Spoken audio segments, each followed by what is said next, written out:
There are two huge problems in the strength training for cyclists industry. And in today's video, I'm going to share what those two problems are and how you can avoid them. This is going to be a raw video, just talking human to human, no fancy edits. So I hope you can keep your attention span. If this isn't for you, feel free to click off. But these two problems, if you can solve them, I think will have a huge impact on your fitness, performance, and overall results on and off the bike.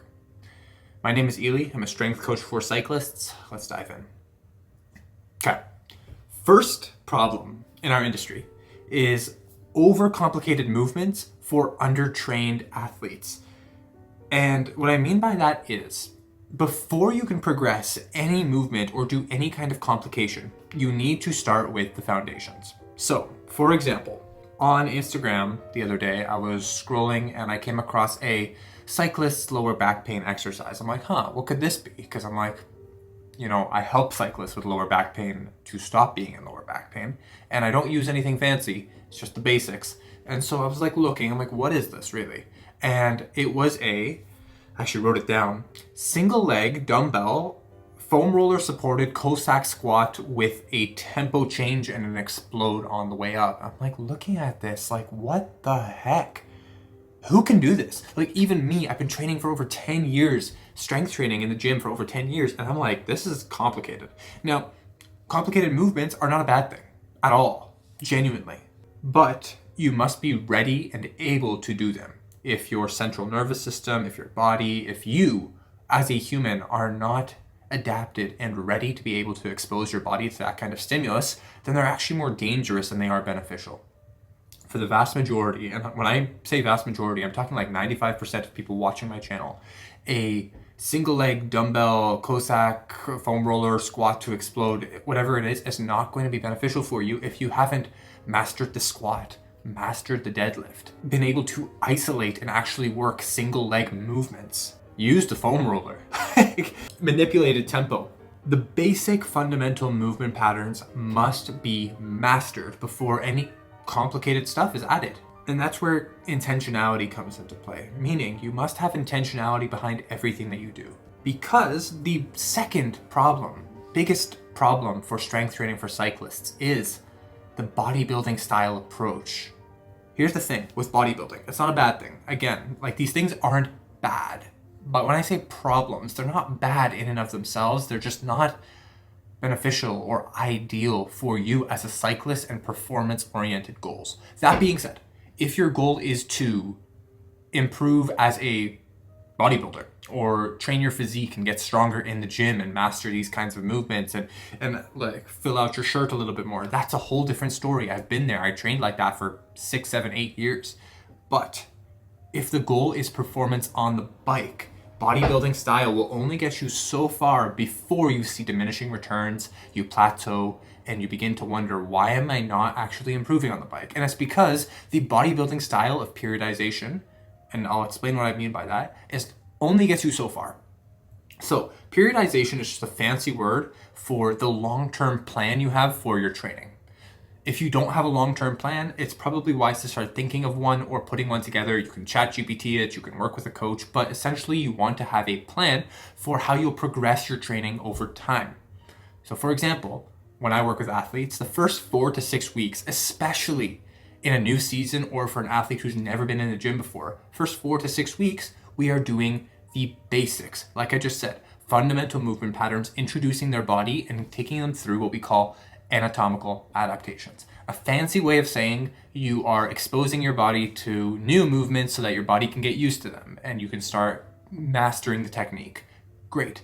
Then after that, you can go into the hypertrophy phase, max strength phase, blah, blah, blah. I have a whole video discussing this. I'll link it up in the tags here if you're interested in watching it. But point being, bodybuilding periodization, aka the long-term plan, versus cycling periodization are two very different things. If you try to use this to get you this goal, there's going to be a disconnect and you're not going to be able to get there. Each goal must have its own plan.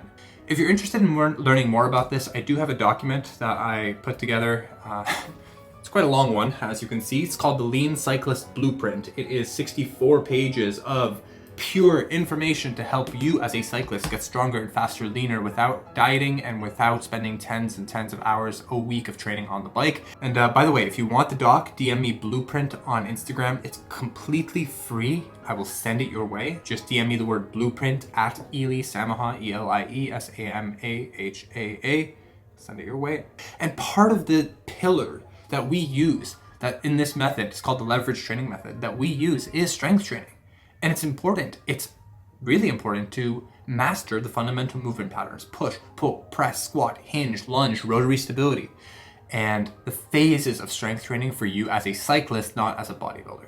So a little bit of a rant on my end, my bad, but complexity is not a bad thing. That's number one. You just have to know when to add complexity into your training and be ready and able to adapt to it and ready and able to add it. And then the second thing is, if you are training for performance and not training for physique, neither are bad or good. They are what they are, but you have to know what you want. If you're training for performance, it's a different route than if you were training for physique. If you equally want both, then you'll probably just get average results in both. If you want to excel in one, then you might have to sacrifice the other. So, all that being said, what should you do specifically? Number one, list out your specific goal. Is it strength on the bike? Power on the bike? Is it a physique goal, a weight loss goal? Whatever your specific goal will guide your plan. And then work backwards with the end in mind. If you don't know the end, you're never gonna know where you're going. Number three, take everything with a grain of salt. You may walk into a training session knowing absolutely everything about what you want to do, the periodization, the exercises, but maybe you slept poorly. Maybe you didn't recover from your last session. Maybe there's some work stress or something going on in your life that's going to affect how you feel. Take everything with a grain of salt and know when to switch things or even call it for a day. Plan in progressive overload. This works for on and off the bike as well, in strength training, in cycling, even in your nutrition. Progressively overload yourself. Be consistent and do not be afraid to ask for help. Honestly, help, I've asked for it. Those who work with me have obviously asked for it. It is the number one thing that you can do to get to your goals most efficiently, because you skip the learning curve, you do the wisest thing, especially if you have limited time to train. You do the wisest thing and you save yourself the years of trial and error and learning and programming and analyzing, and just allow someone else to do it for you. All right, amigos, I hope this helps. We'll catch you next time, hopefully. And by the way, if you want the doc, DM me Blueprint on Instagram. It's completely free. I will send it your way.